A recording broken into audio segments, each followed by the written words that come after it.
Please welcome to Toastmasters Beta Bay, where we feature speakers from San Francisco to Monterey. My name is Tony DeLeon from District 4 Toastmasters, and my theme for the meeting is Mojo. Mojo is that inner spirit, that fire, that charisma inside you.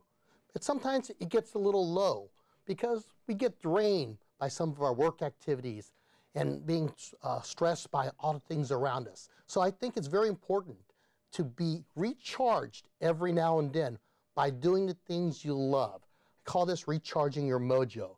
For me, I like to recharge my mojo by doing Toastmasters. Also love to hike, fish, and spend time with my family. So here's my symbolic fire for our meeting. Our featured speaker today is going to be working out of the storytelling manual. Her speech title is Waste of Time.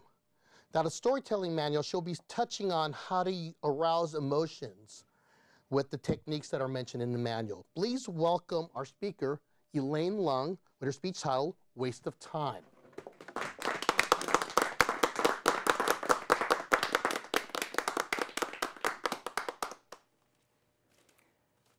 Have you ever had someone you trust let you down? I mean, really, really let you down.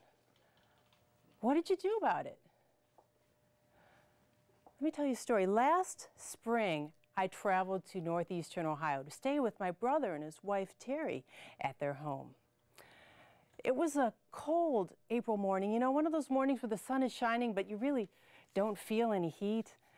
I was coming in the house, and I reached up and pulled the cold frame of the screen door back and let in the dog.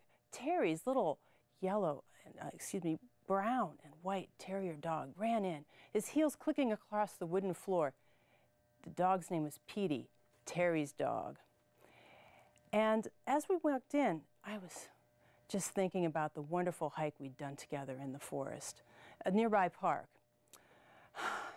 It had been an hour that we'd walked, and boy, I was sure looking forward to something in the refrigerator. It was yesterday's leftovers.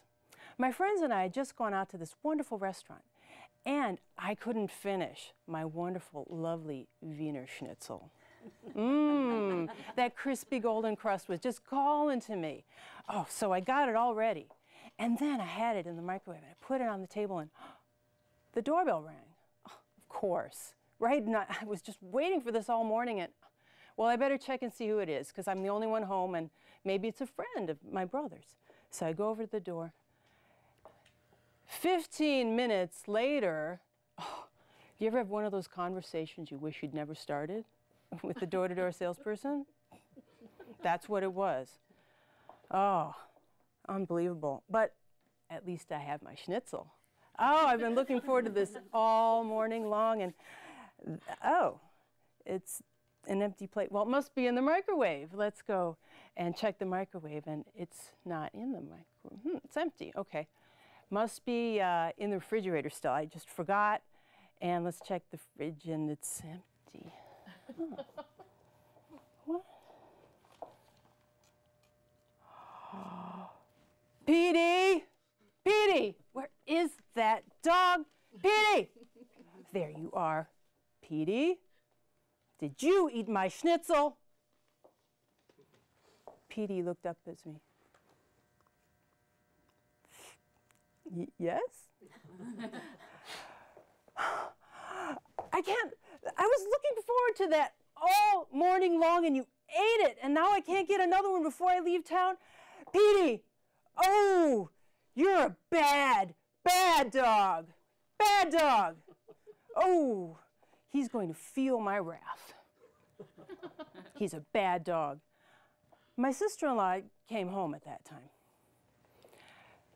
Terry, you won't believe what your dog did. He ate my schnitzel. Elaine, he's just being a dog. But he ate it off the table, and when I wasn't looking, I was trusting. He's a bad dog. He's just being a dog, Elaine. Oh, okay. But still, he's wrong. And then I decided he was going to feel my wrath the rest of my stay. So the rest of the days there, if he came in the room, I looked the other way. If he came nearby me for pets, I'd push him away. And when I drove down the long driveway as if I was going for a walk, Petey loved to go for walks with me. And usually, I was happy to take him. But not anymore. I would drive away and he'd follow, longingly watching the car go. This went on for several days. And my sister-in-law, Terry, was watching. It was her dog. And finally, the last day, right before I was supposed to leave the next morning, she came to me and said, Elaine, before you leave, forgiveness has to happen. I said, Terry, I'm not ready for that yet. I'm angry with Petey, and he's going to feel it. Elaine, forgiveness has to happen. And she walked away. Okay, I know it has to happen, but I'm angry at him. He was a bad dog. He did wrong. That was wrong. He shouldn't have done that, and he can't. But honestly, it was exhausting to be that angry all the time. The next morning, it was my last chance. I walked into the kitchen, and there was Petey on the floor, on a braided rug on the wooden floor, motionless. He looked up at me, big brown eyes. Terry's voice came in my head. Forgiveness has to happen. I walked toward him. Forgiveness has to happen. This is crazy. It's a dog. I mean, it's a waste of my time to even talk to it. It's just going to hear, if it hears anything, Petey, wah, wah, wah, wah. Forgiveness has to happen. Forgiveness has to happen. Forgiveness has to happen. I knelt down. He raised up his head. I took it in my hands and I said, as I looked into his big brown eyes, Petey, I forgive you. Let's be friends. And you know, as I backed away, I felt a little better. It felt good to do that. I mean, I know he's just a dog, he's not going to understand, but still it felt. Petey stood up, and he walked to me, and he bent his head, and he placed it against my leg, and he just held it there for the longest time. Oh, the shame I felt dissolved to relief. He was saying, I forgive you. We are friends. What I experienced there, the power of forgiveness, it didn't matter that it was a dog.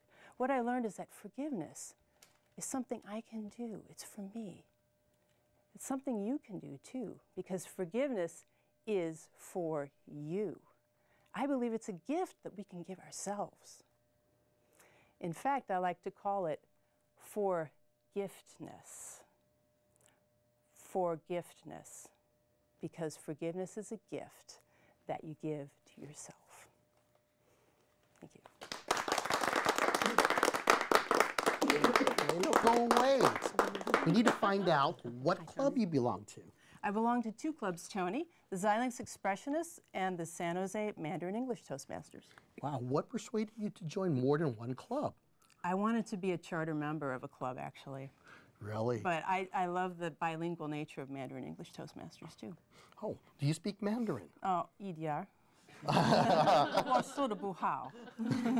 Just enough, right? Wonderful. And how long have you been a Toastmaster? A long time, since September 1999. Wow, that's great. Thank you for being on the show. Thank you, Tony. My pleasure.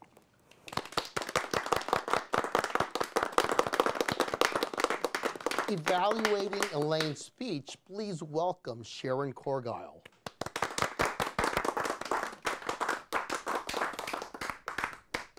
Thank you, Mr. Toastmaster, and thank you, Elaine, for a very powerful story. I loved it. It was emotional. You took us a little bit on a little bit of a ride, and you started out with those wonderful descriptive phrases about the weather, the sun with no heat, the dog's little paws clicking across the floor. So you did a good job of setting the background for the story. Your characters, you had three. There was yourself.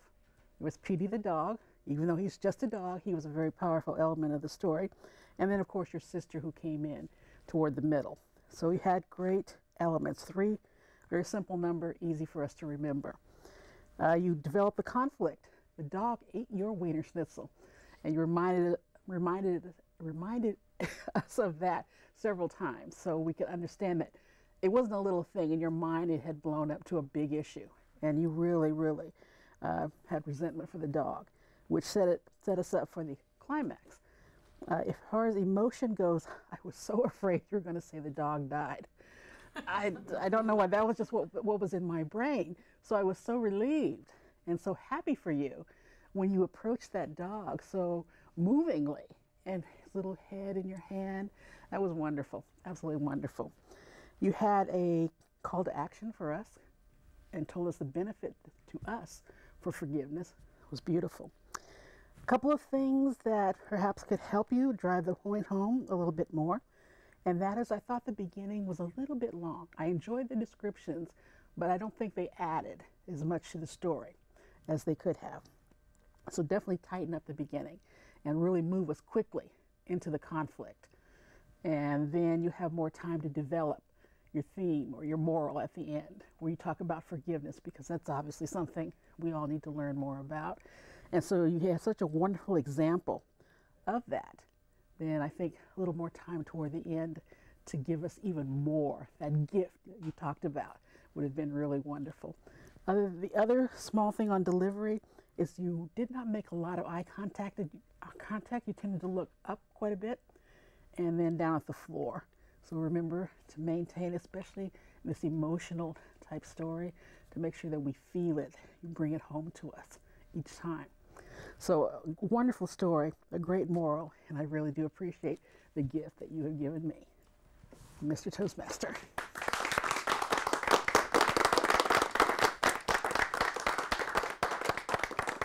Thank you very much, Sharon. Our next segment will feature a person that has a lot of fire.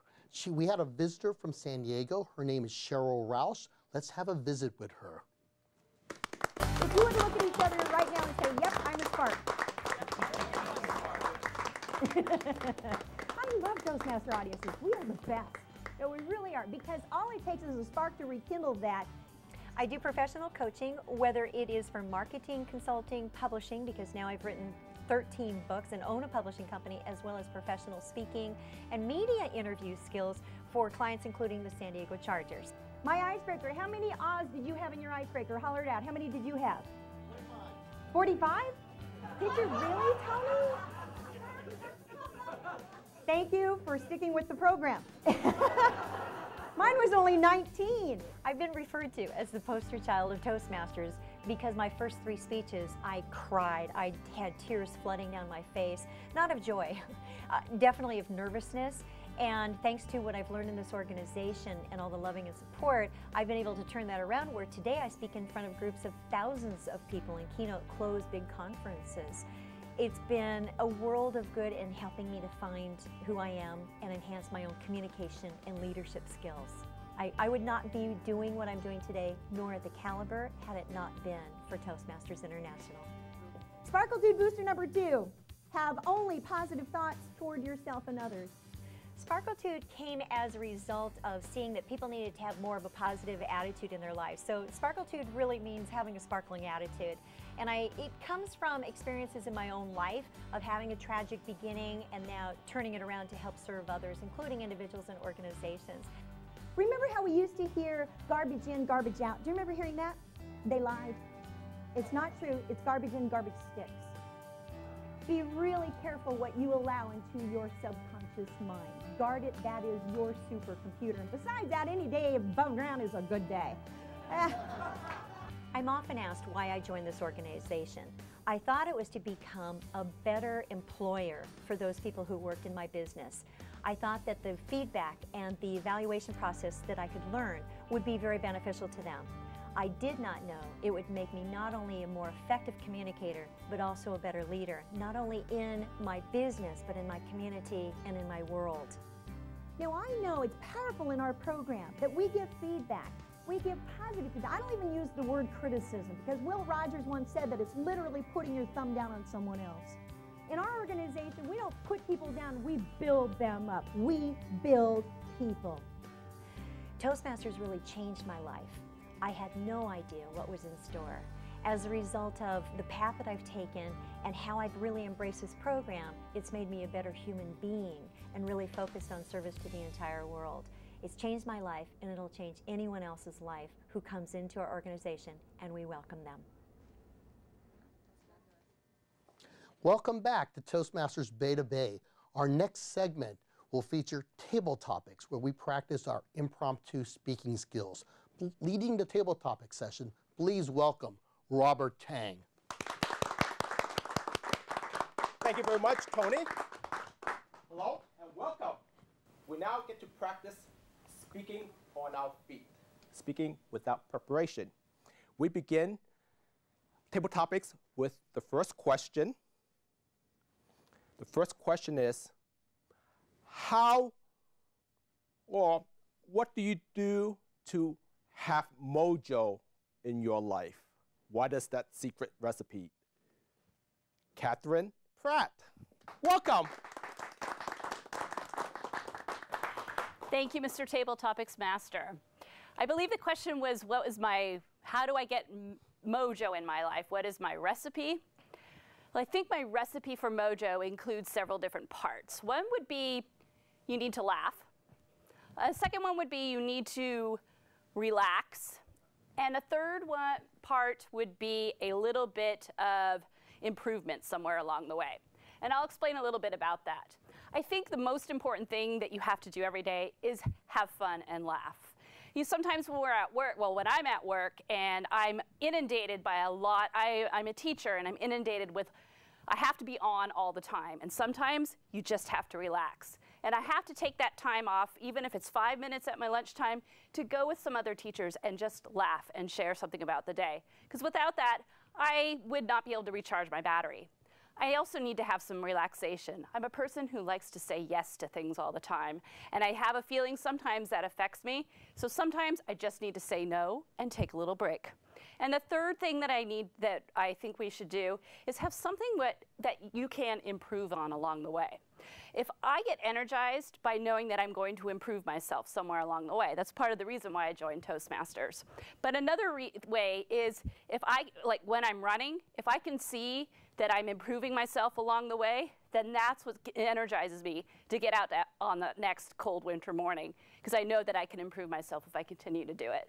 So a little bit of laughter, a little bit of relaxation, and a little bit of self-improvement goes a long way and helps me make my recipe for mojo.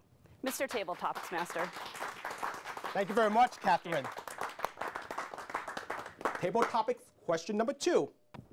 Many experts tend to agree that keeping your mind stimulated ensure a long and healthy life. What is something new that you're going to learn this year, and why? Bob McComb, welcome. Thank you, Mr. Table Topics Master. I think we all should have New Year's resolutions that we can keep. And if we want to learn new things, that's one of the best ones that we can have. And I would challenge each and every one of you to do as I have done and dream up something completely outrageous that you want to do to stimulate your gray matter. It turns out that as we get a little bit older, it's more important for us to stimulate gray matter, to learn new and complex things. So about 5 or 6 years ago, I started on a path of doing that. And the first thing I did was I tried to learn how to fly an airplane. So I took some great flying lessons. And I learned this very complicated and very complex, and I learned a lot of things. But I also found out they didn't have enough places to go. So I decided not to pursue flying, and I took up, well, probably the opposite of flying, and that would be bridge. Playing bridge in a bridge club. Competitive bridge stimulates the brain. Now this year, I have a new plan, and that new plan is this. I'm going to try to budget time each and every day for one new good idea. Thank you, Mr. Table Topics Master. Thank you, Bob. Table Topics question number 3. If you were to retire right now, what will you do to bring lots of smile to everyone? Juanita Dion Chung. Welcome. Thank you, Robert. When I retire, what should I do to make everyone smile? Food. I start with bistro, Juanita style bistro. I will include Louisiana fried chicken, started from Creole cookings and all the way to northern Canada's of nice little breeze and cuisine. But also on top of it, I like to including my heritage cooking, some Chinese and French combination. Did you ever heard about that? No, that's why I can bring everybody laughter. Laughter is everything based on what? Food. That's why we need food. Everybody can enjoy my nice little cookings over that little time with nice music. I will have my own little jazz band around it, and everybody sit down there chit-chatting with friends. Isn't that wonderful? Yes. I think food would definitely bring people laughter. Mr. Table Topic Master. Thank you very much, Juanita. Thank you, Robert. Table Topic question number 4. How do you make a bad day into a good day? Jenny K. Welcome.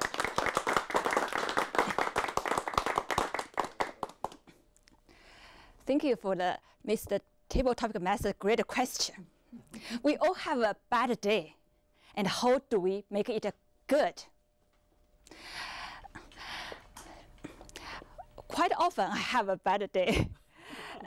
and still my friends all say I'm a positive person, because I realize one thing, that's what my dad told me a long time ago.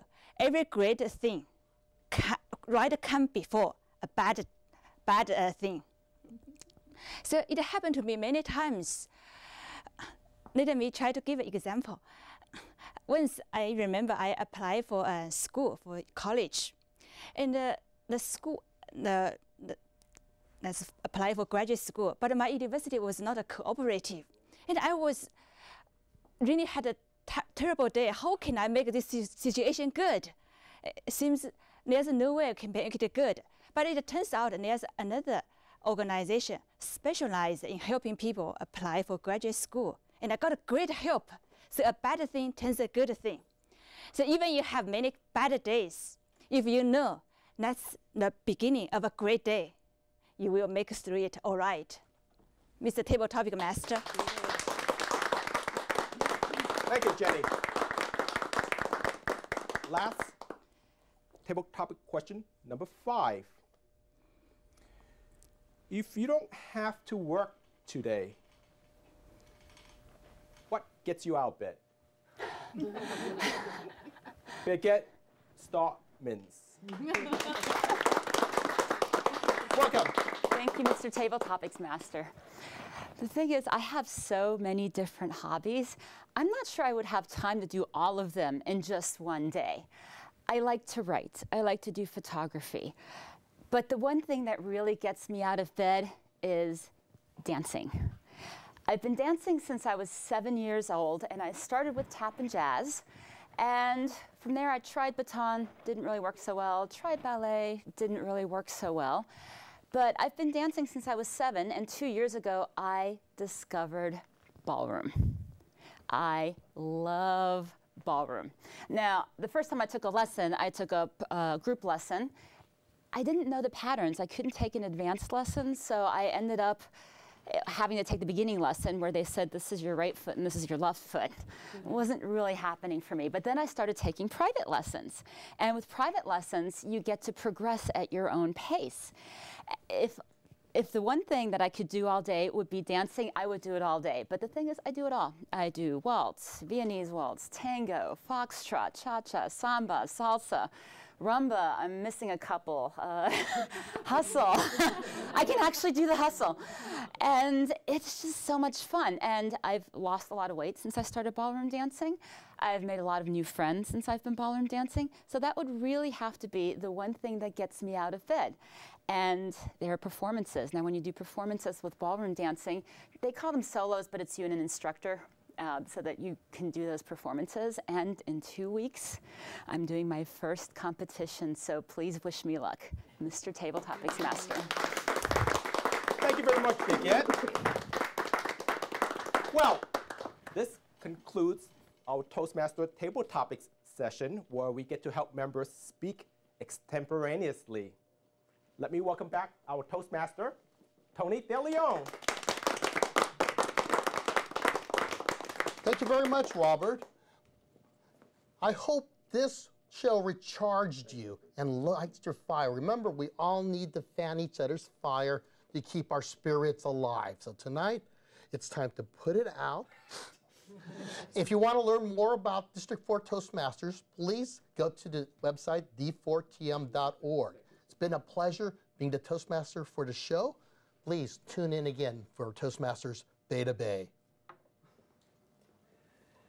Okay. Yep.